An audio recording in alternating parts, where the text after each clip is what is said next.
محدود آپریشنز پر 2015 کی طرح بمباری کی اجازت لی ہوئی ہے. یہ انہیں پینٹاگون نے کہا آپ کر دیں. زمینی فوج سعودی عرب میں داخل نہیں ہو سکتی یہاں یمن میں اس کی وجہ یہ کہ یہاں باقاعدہ فوج کے لیے یہ بھی ایران کی طرح ایک دلدل ہے.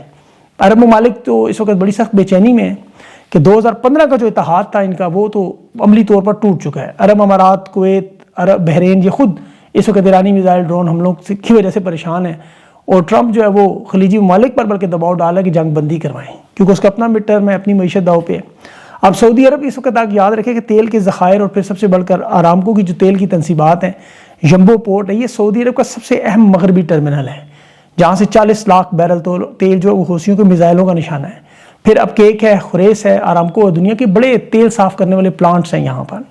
2019 میں نشانہ بنے تھے یہ پہلے. مشرقی صوبہ بھی ہے یہاں، اور ایران اور یمن دونوں کے ڈرونز کی رینج میں ہے. یہاں آرامکو کا آپ کو یاد ہوگا بیری آئل پورٹ کا میں نے ایک دفعہ بتایا تفصیل سے کہ یہ جو حساس معاملہ بڑا، کیونکہ آرامکو دنیا کی سب سے بڑی تیل کی ریفائنری ہے.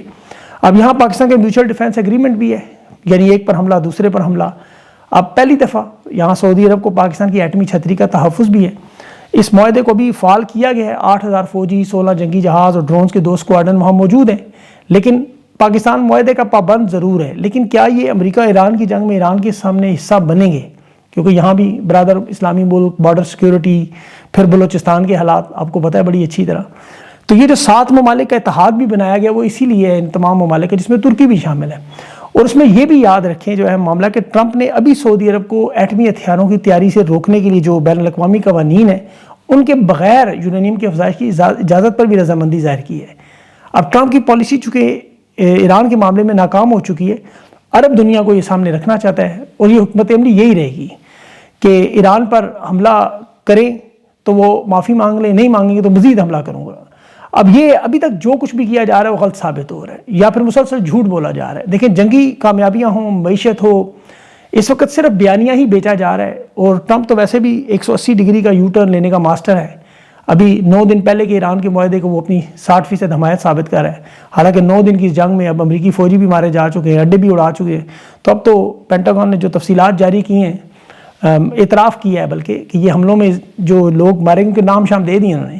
زخمی ہونے والوں کی تفصیلات وہ نہیں دے رہے، یا کتنے لاپتہ ہیں وہ نہیں بتا رہے کیونکہ وہ قومی سلامتی کا مسئلہ ہے. لیکن جو زخمی ہے وہ بھی شاید اب نارمل زندگی نہ گزار سکے، کوئی جنگی اعتبار سے ہی ہوتا ہے.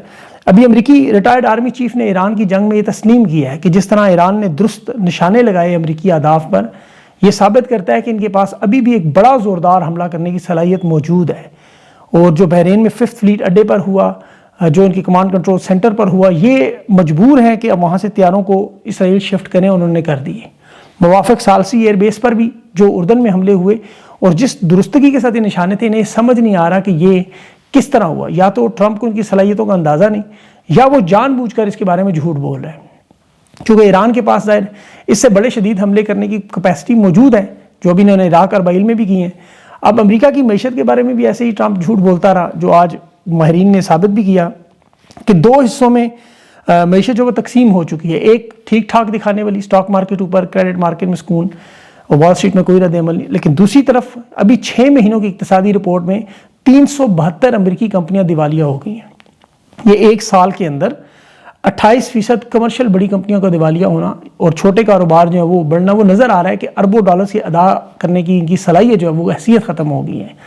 تو یہ رویہ ظاہر ہے ٹرمپ کا اسی لیے نظر آ رہا ہے. پھر انٹرنیشنل قرضہ بھی 32 خرب ڈالر تک پہنچا.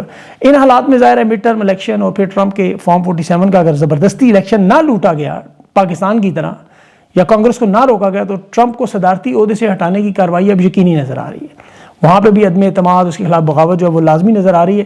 اور یہ امریکہ کے تمام ماہرین کہہ رہے ہیں کہ آنے والے جو مہینے ٹرمپ کے لیے بڑے تکلیف دہ ہوں گے، یعنی فارم 47 کے لیے بھی. یہ ذہن میں رکھیے گا بات.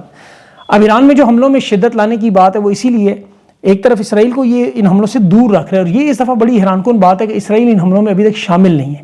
بہت سے لوگوں کا یہ سوال تھا کہ اسرائیل اس میں کیوں شامل نہیں ہو رہا. دیکھیں اسرائیل کو ان حملوں میں امریکہ نے اس لیے شامل نہیں کیا کہ پھر سعودی عرب، کویت، اردن، بحرین یا عرب ممالک جو امریکہ کا ساتھ دے رہے تھے فضائی اڈے استعمال کرنے کے لیے، وہ ان کے لیے سیاسی طور پر ناممکن تھا. عرب عوام میں اسرائیل کے خلاف آپ کو پتہ شدید غصہ ہے. اگر اسرائیل سامنے آیا تو پھر یہ جنگ امریکہ بامقابلہ ایران نہیں بلکہ اسرائیل بامقابلہ ایران بنتی ہے، اور عرب حکومت کو اپنے گرنے کا خطرہ ہے.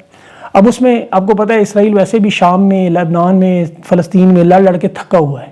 یہ جو جدید ہائپرسونک بیلسٹک میزائل ایران کے ہیں، یہ تل ابیب اور اسرائیل کے انفراسٹرکچر کی طرف جائیں تو اب آئرن ڈوم جو ہے وہ اتنے سینکڑوں ہائپرسونک میزائل ایک ساتھ روکنے کی کیپیسٹی نہیں رکھتا، کیونکہ رقبے اور ایئر بیس آپ کو پتہ ہے کہ بڑی محدود ہے.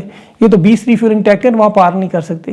امریکہ کو انکار کریں اور انہیں وہ جرمنی اور برطانیہ سے اپنے جہاز منگوانے پڑنے.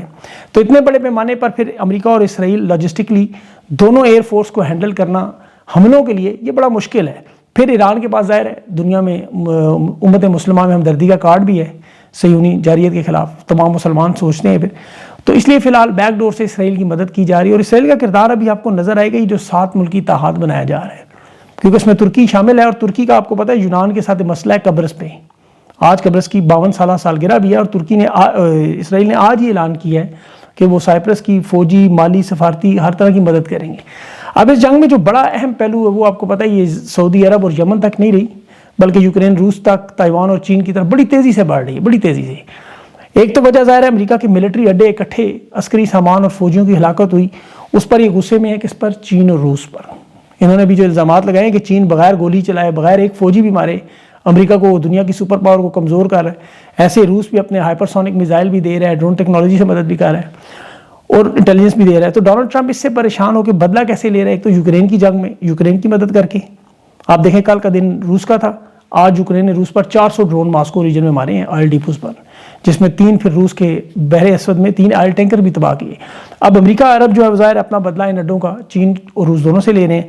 چین کے لیے تائیوان کا معاملہ شدید بڑھتا جا رہا ہے. آج چین کی وزارت خارجہ نے جو بیان دیا ہے کہ تائیوان چین کی سرزمین کا اٹوٹ انگ ہے، اور چین نے تائیوان کے بحری اور فضائی مشقوں کے نام پہ پورا گرے زون بلاکٹ بنا لیا ہے. ان کے جیٹ طیارے بھی، جنگی بحری جہاز بھی ابدوزیں یہاں تائیوان کی فضائی حدود میں، اور وہ جو درمیانی لائن اس کو عبور کر چکے ہیں. اب یہاں پر دیکھیں امریکہ نے ان کو بڑی اربوں ڈالرز کی تائیوان کو فراہمی کی ہے، ابھی اینٹی شپ میزائل، ڈیفنس سسٹم اور ڈرون ان کو دیے ہیں. تو یہ چین کا 2027 کا جو ملٹری ٹارگٹ ہے، شی جی پنگ کے 2027 تک تائیوان پر مکمل فوجی قبضہ کرنے کی صلاحیت کا فوج کو حکم دیا ہوا ہے. اب یہ بھی ابنائے ہرمز کی طرح یہاں سیمی کنڈکٹرز کی وجہ سے انتہائی اہم ملک ہے، اور تائیوان آپ کو پتہ ہے اس وقت سب سے زیادہ بارود سے بھرا ہوا اگر کہا جائے نا ایک ملک ہے تو ایک غلط نہیں ہے. یہاں کی معاشی رقہ بندی چین کر کے آپشن استعمال کر رہے کہ ورلڈ وار 3 نہ بنے.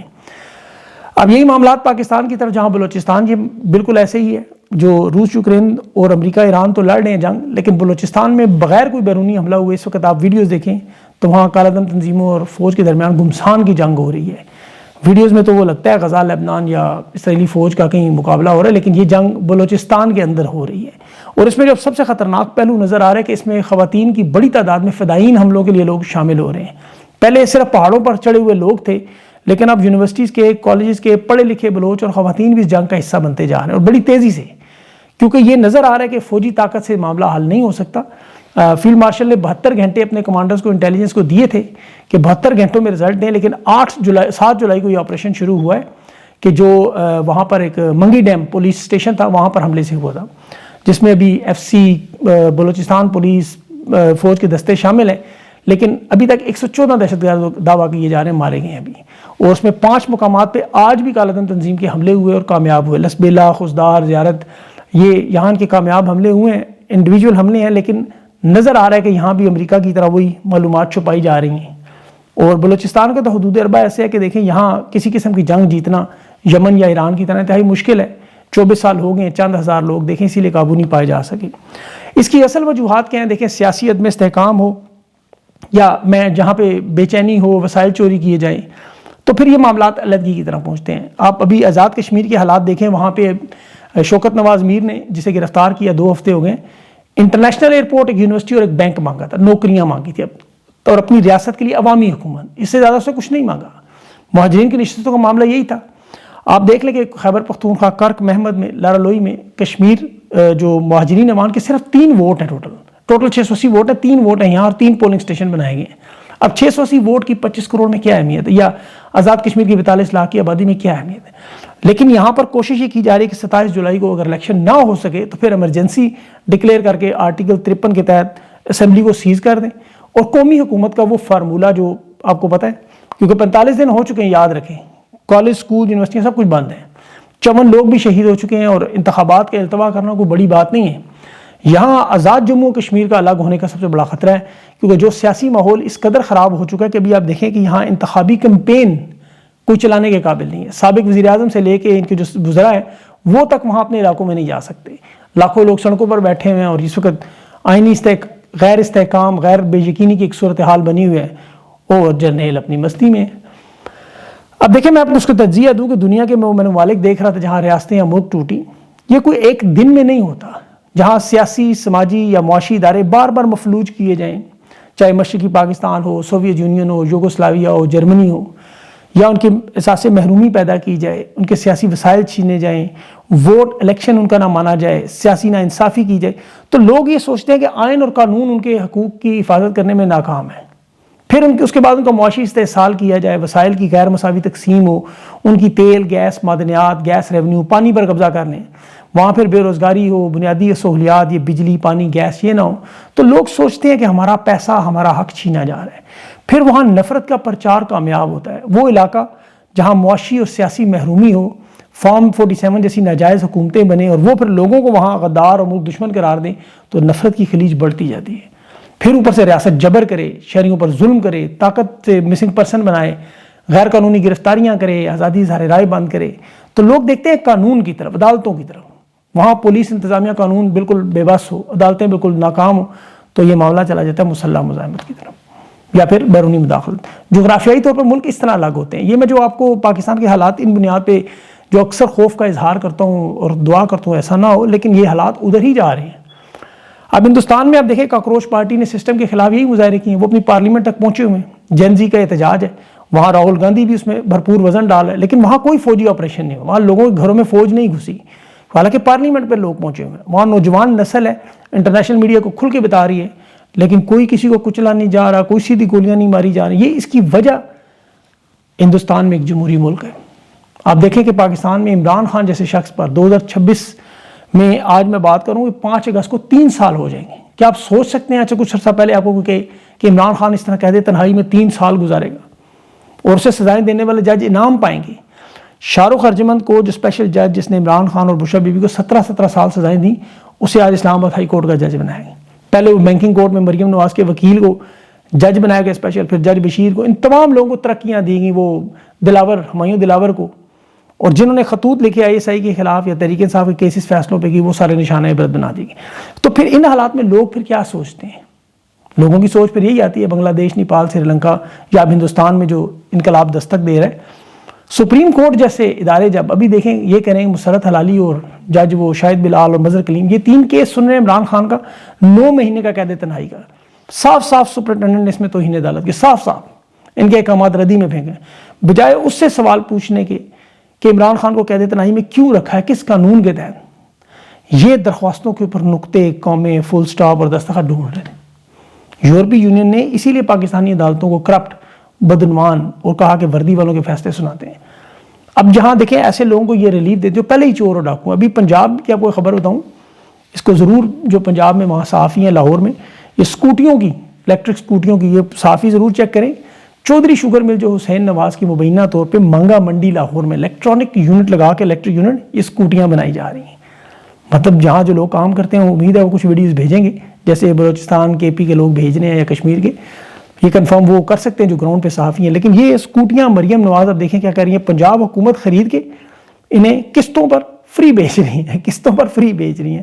ڈبل ڈپنگ، پنجاب حکومت بھی مال بنائے گی، لوگوں سے بھی مال، اور وہ سیدھے جائیں گے عالیہ شریف کے اکاؤنٹ میں. تو یہ سارا انہوں نے جس طرح موٹر وے سے اور تمام سولر پینلز اور منصوبوں سے کک بیکس اور وارداتیں کی ہیں، اسی طرح ملک کو تباہ و برباد کرتے جا رہے ہیں. اس کا نتیجہ جو میں نے بھی آپ کو بتایا ملک ٹوٹنے کی میں خدا نخواستہ وہ بات کرتا ہوں، وہ اسی لیے کہ جب اس طرح کے لوگ اپنے مفادات کے لیے لائے جائیں اور جو محب وطن لوگ ہیں جو پاکستان کے لیے سوچتے ہیں انہیں جیلوں میں ان کو پھر ظلم اور جبر کیا جائے، تو پھر حالات کس طرح جائیں گے. اب ظاہر ہے ہم لوگ تو دعا کر سکتے ہیں کہ اللہ تعالیٰ رحم کرے. کچھ لوگ یہ گلا کرتے ہیں کہ تحریک انصاف کی خبریں نہیں، تحریک انصاف کی خبر ہوتی ہی نہیں بھائی. تحریک انصاف کچھ کر ہی نہیں دی سوائے علیمہ خان کی اس موومنٹ کے یا نورین خان کے بھی اس کیس کے علاوہ تحریک انصاف کی کوئی خبر ہی نہیں ہے. بالکل وہ ایسے خاموش ہیں جیسے آپ کو پتہ ہے اب گونگے بن چکے ہیں، گونگے اور بہرے، تو اس لیے ان کے بارے میں کوئی خبر نہیں. سہیل آفریدی کو دیکھے ستو پی کر خاموش ہیں وہ. اب ان حالات میں جنہیں تحریک چلانی چاہیے، اسٹریٹ موومنٹ چلانی چاہیے، کوئی ہلچل کریں سیاسی، اپنے احتجاج، یہ ہندوستان کو دیکھ لیں، کشمیر کو دیکھ لیں، لیکن نہیں، وہ اس وقت کہیں نہیں دیکھ رہے، صرف اپنی کرسی اور جھنڈے پر دیکھ رہے ہیں، اس لیے ان کی خبر نہیں ہوتی. تو زبردستی خبر تو بنائی جا نہیں سکتی اپنی خواہشات پہ، لیکن کوشش ہوتی ہے، دعا ہوتی ہے تجزیے میں کہ اللہ تعالیٰ پاکستان پہ رحم کرے. اپنا خیال رکھیں. مجھے اگلی ویلا تک کے لیے اجازت دیں. اللہ حافظ.